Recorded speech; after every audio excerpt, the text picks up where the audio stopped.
नमस्कार। आज हम लोग कक्षा 10 इकोनॉमिक्स का छठा चैप्टर करेंगे। प्रश्न उत्तर संपूर्ण। पाठ का नाम है वैश्वीकरण। क्या नाम है?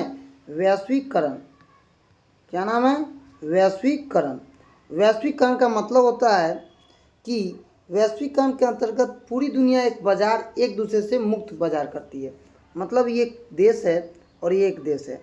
ये यहाँ से अपना सामान भेजेगा और ये यहाँ पर सामान भेजेगा और दोनों क्या करेंगे? व्यापारिक संबंध करेंगे। व्यापारिक संबंध करेंगे और इसी को क्या कहेंगे? मुक्त व्यापार कहेंगे। तो इसे हम ग्लोबलाइजेशन जो है ग्लोबल रूप में उसको भी परिभाषित करता है कि किस तरह से यह देश दूसरे देश से क्या करता है? व्यापार करता है। ठीक है, तो चलिए प्रश्न उत्तर की श्रृंखला को प्रारंभ करते हैं और पहला प्रश्न करते हैं। ठीक है, क्या करेंगे? पहला प्रश्न करेंगे।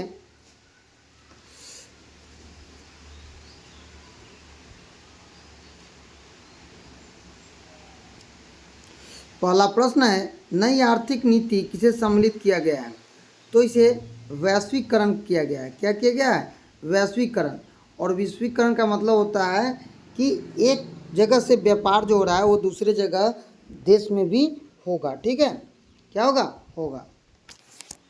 दूसरा प्रश्न करेंगे, वैश्वीकरण के मुख्य कितने अंग होते हैं? तो ये 5 है। कौन कौन से हैं? तो पहला है व्यवसाय और व्यापार संबंधी अवरोध की कमी। दूसरा है पूंजी का निबोधन। तो कितने हैं? तो इसका हो जाएगा 5, पूंजी का निबोधन। तीसरा है प्रौद्योगिकी का निबोधन प्रवाह। चौथा है श्रम का निबोधन प्रवाह और पांचवा है पूंजी का निर्माण परिवर्तन। ठीक है, इसीलिए वैश्वीकरण के कितने अंग होते हैं? तो 5 होते हैं। कौन कौन से हैं? तो आज आपको पता चल गया। ठीक है, आगे करते हैं क्वेश्चन। अगला क्वेश्चन है, इनमें कौन बहुराष्ट्रीय कंपनी है? तो इनमें से कोई भी बहुराष्ट्रीय कंपनी नहीं है। ठीक है, उसकी परिभाषा होती है बहुराष्ट्रीय कंपनी की, इसलिए कोई भी नहीं है।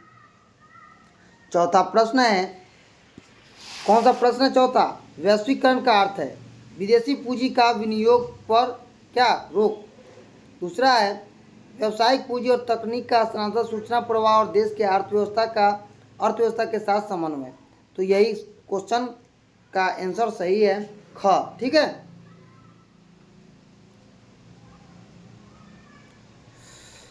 पांचवा करेंगे प्रश्न, पार्ले समूह के थीम्स ब्रांड किस बहुराष्ट्रीय कंपनी ने लिया है? तो उसका नाम है कोको कोला। और आप लोग तो पीते भी हुई है कोको कोला।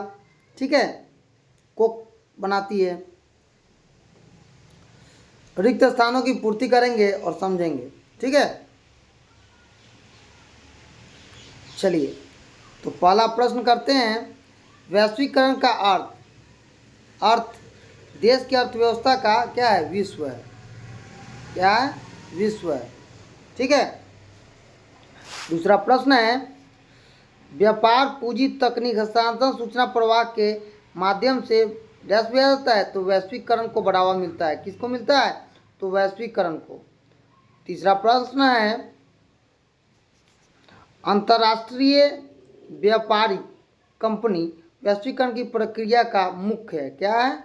मुख्य भूमिका निभाती है, मुख्य भूमिका निभाती है। ठीक है, और चौथा प्रश्न क्या है? विदेशी व्यापार विश्व के देशों के बाजार का क्या करता है? जोड़ता है। जोड़ता है मतलब क्या बनाता है? जोड़ता है, जोड़ने का काम करता है। ठीक है, जोड़ने का काम करता है। ठीक है, और लास्ट है WTO वर्ल्ड ट्रेड ऑर्गेनाइजेशन की स्थापना की गई। तो इसकी स्थापना कब की गई थी? तो 1995 में। ठीक है, 1995 में। चलिए अब हम अति लघु उत्तरीय प्रश्नों को भी करेंगे।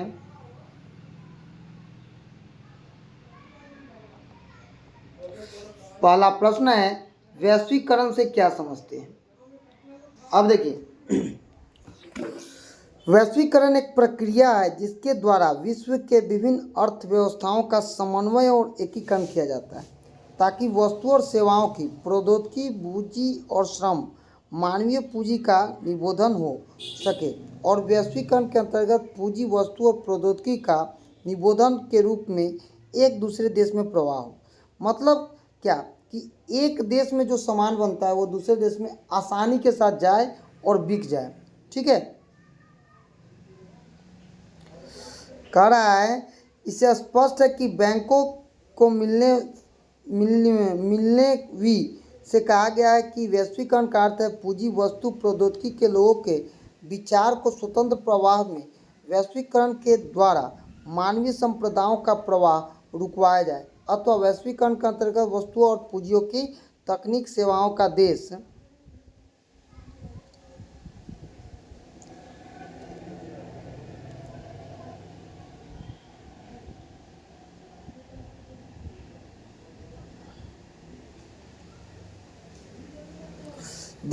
से दूसरे देश के बीच में रुकावट के प्रवाह होते हैं जो वैश्वीकरण के लिए विभिन्न देशों के बीच वस्तु और सेवाओं के पूंजी और औद्योगिकता का आदान प्रदान करते हैं। हम बोले थे कि एक ये देश है और एक ये देश है, तो दोनों क्या करते हैं? मुक्त व्यापार करते हैं। तो इनसे भी कुछ संधियाँ होती हैं और इनसे भी कुछ संधि होती है। जब युद्ध की स्थिति आती है तो वो संधि को नहीं तोड़ सकते हैं क्योंकि ये दोनों एक दूसरे पर क्या होते हैं? आदान प्रदान करते हैं। ठीक है, दुनिया में देश के लोग एक दूसरे से अपेक्षाकृत अधिक संपर्क में आते हैं। ठीक है, इसी कारण से। ठीक है,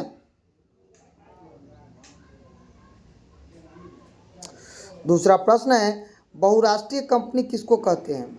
बहुराष्ट्रीय कंपनी वे है जो एक से अधिक देशों में उत्पादन और नियंत्रण स्वामित्व रखता है, जैसे Ford Motor, Samsung, Coca Cola, Nokia, Infosys, Tata Motors. इनकी बहुत सारी शाखाएं होती है जो बहुत सारी, जैसे एक कंपनी है। ठीक है, अब ये बहुत सारी शाखाएं अपने दूसरे दूसरे देशों में लगाती हैं, तो इसे हम क्या कहते हैं? बहुराष्ट्रीय कंपनी कहते हैं। ठीक है, तीसरा प्रश्न है विश्व व्यापार संगठन क्या है?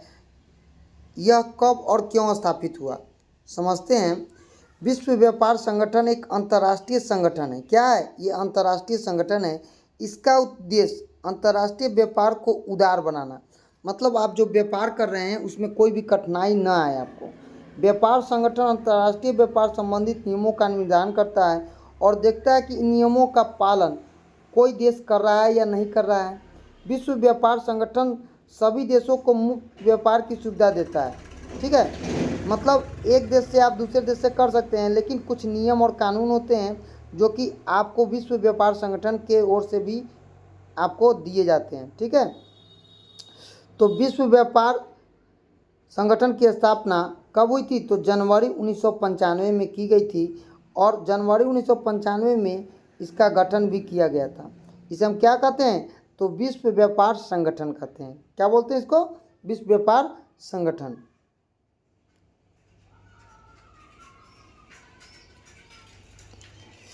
चलिए अब हम चौथा प्रश्न करते हैं। भारत में 1991 की आर्थिक सुधारों को कैसे समझाना है? ठीक है, 91 में। तो भारत में 1991 में कुछ नई नीतियों को अपनाया गया जिसमें आर्थिक नीति कहलाता है। इसे क्या कहते हैं? आर्थिक नीति के नाम से भी जानते हैं। आपसे क्वेश्चन आएगा कि 1991 में कौन सी नीति आई थी? तो आर्थिक नीति आई थी। इन नई आर्थिक नीतियों के व्यापक आर्थिक सुधारों को सम्मिलित किया गया। भारत में आर्थिक सुधारों का मतलब है नीतियों से है जिसका प्रारंभ 1991 में अर्थव्यवस्था के शक्ति के स्तरों पर वृद्धि करने के दृष्टिकोण से किया गया। ये आर्थिक सुधार उदारीकरण, निजीकरण और वैश्वीकरण की नीतियों को आधारित था। इसमें हम एलपीजी नीति भी कहते हैं। इसे हम दूसरा नाम क्या देते हैं? इसका दूसरा नाम क्या है? तो अब देखिए, इसका दूसरा नाम क्या है? इसका दूसरा नाम है एलपीजी नीति भी कहते हैं। इसे क्या कहते हैं? एलपीजी नीति भी कहते हैं। ठीक है,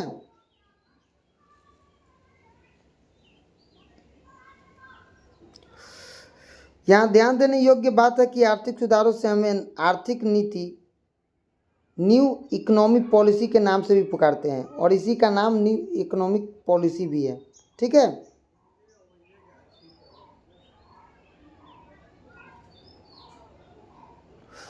पांचवा प्रश्न करेंगे, उदारीकरण को परिभाषित करना है।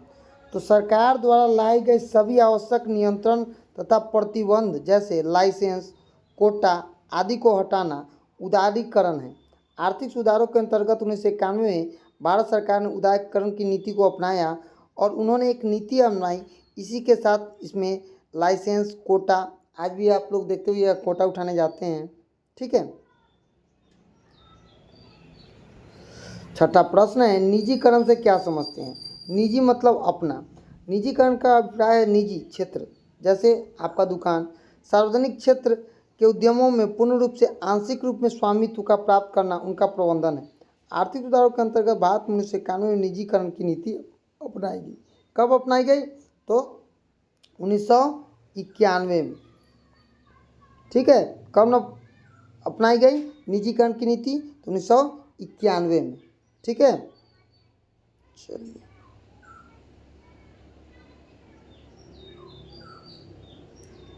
अब हम लोग करेंगे दीर्घोत्तरी में पहला प्रश्न, एक बहुराष्ट्रीय कंपनी द्वारा किसी देश में अपनी उत्पादन इकाई लगाने के निर्णय पर किन बातों का प्रभाव पड़ता है। आखिर एक व्यापारिक कंपनी है, वह अपना कहीं भी उत्पाद लगाने के लिए क्या क्या करती है, ये तो समझना। तो चलिए समझते हैं। एक बहुराष्ट्रीय कंपनी द्वारा किसी क्षेत्र में अपना उत्पादन इकाई लगाने का निर्णय निम्नलिखित बातों पर निर्भर करता है। सबसे पहले क्या होना चाहिए? तो सस्ता श्रम, माने वहाँ पर मजदूर मिलना चाहिए। उसके अगल बगल कच्चा माल होना चाहिए और उसके बेचने के लिए बाजार होना चाहिए। अगर यह तीनों चीज़ें होंगी, पहला कौन है समझिए। सबसे पहला है सस्ता श्रम, श्रमिक अगर मिल जाए तो लगेगा। दूसरा कच्चा माल, ठीक है, कच्चा माल। और तीसरा कौन है? तो बाजार, ठीक है। कौन है तीसरा? तो बाजार। ये तीनों चीज़ अगर होंगे तो क्या होगा? विकास वहाँ पर हो सकता है और बहुराष्ट्रीय कंपनी वहाँ पर क्या करेगी? लगा सकती है अपना उत्पाद। कोई बहुराष्ट्रीय कंपनी लाभ कमाने के दृष्टि से किसी अन्य देश में अपने उत्पाद इकाई लगाती है, तो वह सर्वप्रथम ये देखती है कि अमुक देश में सस्ते दर पर श्रमिक उपलब्ध हो या नहीं। उन्हें सस्ते श्रमिक उपलब्ध होने चाहिए, वहाँ की अपनी इकाई भी लगाते हैं। दूसरी बात है कि बहुराष्ट्रीय कंपनी के निर्माण को प्रभावित करते हैं वह सस्ता कच्चा माल, जिसे देश के बहुराष्ट्रीय कंपनी इकाई प्रयुक्त होने वाले कच्चे माल में प्रचुर होगी और सस्ते उपलब्ध में मिलेगी, इससे इकाई लगाई जाती है, ठीक है। तीसरी चीज़ है बाजार। बहुराष्ट्रीय कंपनी ये देखती है कि किस इकाई को लगाने जा रही है, उसके उत्पादन में उपभोक्ता इस देश के काफ़ी संख्या है, अतः वहाँ ही अपने इकाई लगाती है। अन्य उपभोक्ताओं को न मिले उत्पादन के लिए होगा, ठीक है। इसके अंतर्गत अन्य संसाधनों को उपलब्ध कर बहुराष्ट्रीय कंपनी ध्यान देती है कि यातायात और शक्ति पर देश के लागत और जीवन का पर्यावरण पर क्या असर पड़ता है। ये सब चीज़ें अगर होंगी तो वहाँ पर वो क्या करेगा? व्यापार लगा सकता है। चलिए अब दूसरा प्रश्न करेंगे, वैश्वीकरण का बिहार पर प्रभाव को बताना। तो वैश्वीकरण बिहार के आर्थिक परिवेश के बदलाव जा रहा है। आर्थिक विकास के लिए अन्य राज्यों की तरह बिहार में अधिकांश पूंजी निवेश की आवश्यकता है। वैश्वीकरण बिहार के जनजीवन को न केवल सकारात्मक प्रभाव देगा बल्कि इसमें कुछ नकारात्मक प्रभाव भी हैं जो निम्नलिखित रूप से हैं। अब हम सकारात्मक और नकारात्मक रूप में अध्ययन करेंगे कि किस तरह से बिहार का प्रभाव डाला है। कृषि उत्पादन में वृद्धि। वैश्वीकरण के बिहार के कृषि के उल्लेखनीय है। बिहार में खाद्य का उत्पादन 1977-78 में 102 टन था, जो कि 1997 में 141 टन हो गया। इसी तरह से 80 और 83 में बिहार में प्रति हेक्टेयर औसत मूल्य 3,680 रुपया था, जो 92 और 95 में बढ़कर 56,078 हो गया, ठीक है। दूसरा पॉइंट समझते हैं। निर्यात में वृद्धि। वैश्वीकरण के फलस्वरूप बिहार में किए गए निर्यातों में वृद्धि हुई। इन निर्यातों में खाद्य व व्यावसायिक फसलों का निर्माण, कुटीर लघु उद्योग निर्माण, वस्तुओं का निर्माण, फलों का निर्माण शामिल है। यह बिहार में लीची, आम, मखाना के लिए भी प्रसिद्ध है। आप लोग जो लीची खाते हैं मुजफ्फरपुर, आम जो खाते हैं भागलपुर, और मखाना जो खाते हैं मधुबनी। ठीक है।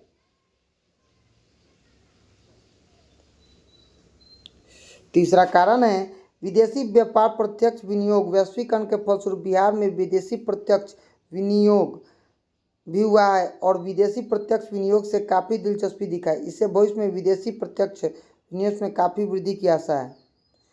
शुद्ध राज्य घरेलू उत्पादन। प्रति व्यक्ति शुद्ध राज्य घरेलू उत्पादन में वैश्वीकरण के फलस्वरूप चालू मूल्यों में शुद्ध घरेलू उत्पाद, प्रति व्यक्ति घरेलू उत्पाद और वृद्धि में, दूसरे शब्दों में अवधियों में राज्य में कुल आय के प्रति व्यक्ति वृद्धि हुई। पांचवा है निर्धनता में कमी।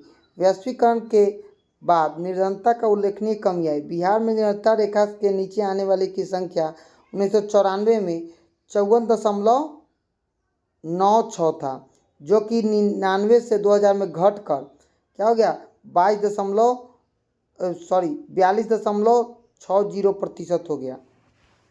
छठा है वैश्वीकरण। उपभोक्ताओं के उपलब्ध। वैश्वीकरण के लिए भारत में व्यावसायिक उपभोक्ता वस्तुओं के लिए विभिन्न बहुराष्ट्रीय कंपनी, मोबाइल फ़ोन, जूते, रेडीमेड वस्त्र आदि बिहार के बाजारों में उपलब्ध हैं।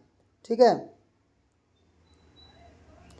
सातवां है रोजगार के अवसरों में वृद्धि।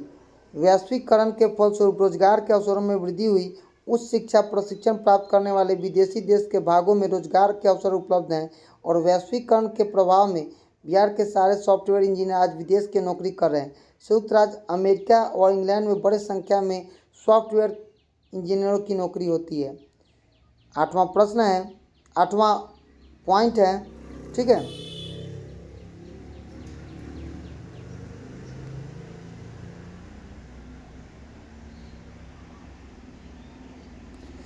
आठवां पॉइंट है बहुराष्ट्रीय बैंक कंपनियों का आगमन वैश्वीकरण के प्रभाव डालती है। बिहार में वैश्वीकरण में बैंक जैसे HSBC बैंक आदि का आगमन हुआ। बिहार में बहुराष्ट्रीय कंपनियों में भारतीय कंपनियों के साथ मिलकर संयुक्त कंपनी के रूप में उतरी है, जैसे Bajaj Allianz, Birla Sunlight, Tata LIG, Aviva आदि। ठीक है। अब देखिए हम नकारात्मक प्रभाव देखते हैं। कृषि उद्योगों में वैश्विक प्रधान देश है। यहाँ बड़े पैमाने पर जो उद्योग हैं वो क्या है कृषि कार्य में, इसे वैश्विकता के निवेश में उतना नहीं है। दूसरा, कुटीर और लघु उद्योग के द्वारा बड़े पैमाने पर उद्योग धंधा की कमी है। यहाँ पर वैश्वीकरण के छोटे पैमाने में कुटीर, हस्तलिखित उद्योग और हस्तलिपि उद्योग, निर्माण बहुराष्ट्रीय कंपनियों द्वारा निर्मित वस्तुओं का सामान करना और क्वालिटी में अच्छी नहीं होती है और सस्ती होती है। जैसे चीन द्वारा निर्मित खिलौने हमारे बाजार को क्या कर रहे हैं घटा रहे हैं। चीनी खिलौने हमारे कैलकुलेटर और कुटीर उद्योगों के नकारात्मक प्रभाव डालते हैं। रोजगार के विपरीत प्रभाव में भारत के छोटे पैमाने में उद्योग हैं, जैसे कुटीर, हस्तलिखित उद्योग आदि निर्मित वस्तुओं के लिए इस इकाई में, जिससे बहुत सारे बेरोजगार हो गए। क्या हो गए? लोग बेरोजगार हो गए। आगे आधारभूत संरचना में कमी के कारण विश्व में निवेश करना और पूंजी में उतना ही वैश्वीकरण करना देश के अन्यता और राज्यों में कारण बिहार में आधारभूत संरचना कमी आई। सड़क, बिजली में कमी।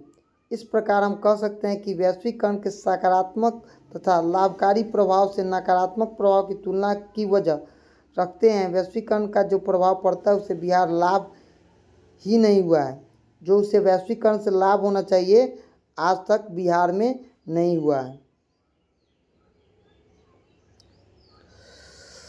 तीसरा प्रश्न है भारत में वैश्वीकरण के तर्क देना है। तो भारत में वैश्वीकरण के निम्नलिखित तर्क हैं। पहला देखिए, प्रत्यक्ष विदेशी निवेश से प्रोत्साहन। वैश्वीकरण में प्रत्यक्ष विदेशी निवेश प्रोत्साहन होता है, जिसमें भारत जैसे विकासशील देश विकास की पूंजी का प्राप्त करते हैं। दूसरा है प्रौद्योगिकी या शक्ति में वैश्वीकरण की नीतियों के फलस्वरूप भारत जैसे विकासशील देश में प्रतियोगिताओं की शक्ति वृद्धि होती है, अर्थव्यवस्था के त्वरित विकास होता है। चौथा है नई औद्योगिकता के प्रयोग से शायद वैश्वीकरण में विकासशील देशों में नई तैयारी की गई और प्रौद्योगिकी के प्रयोग की सहायता। चौथा है विश्व अच्छे उपभोक्ता वस्तुओं की प्राप्ति। वैश्वीकरण के विकासशील में अच्छी गुणवत्ता और सापेक्ष की कमी। पांचवा है नए बाजार और वैश्वीकरण के फलस्वरूप भारत में विकासशील देश की दुनिया का बाजार तक पहुंचने में मार्ग प्रशस्त करना। छठा है उत्पादित स्तरों में उन्नत और वैश्विक तेजी का प्रसार करना और परिणाम स्वरूप भारत जैसे विकासशील देश उत्पादन और उत्पादित स्तरों में वृद्धि करते हैं, अतः उत्पादित अंतर्राष्ट्रीय स्तर पर करने की गति न करना। सातवां पॉइंट है किंग और वित्तीय सपार। वैश्वीकरण के फलस्वरूप विश्व के अन्य देशों में संपर्क आने से बैंकिंग तथा वित्तीय सेवा में कुशलता में सुधार होगा। और आठवां और अंतिम पॉइंट मानवीय पूंजी की क्षमता का विकास। शिक्षा, कौशल, प्रशिक्षण वैश्वीकरण के घटक, इसके मानवीय विकास को बढ़ावा मिलता है। क्या मिलता है? बढ़ावा मिलता है। ठीक है, चौथा प्रश्न अब करेंगे। कह रहा है वैश्वीकरण के आम आदमी पर क्या प्रभाव पड़ते हैं।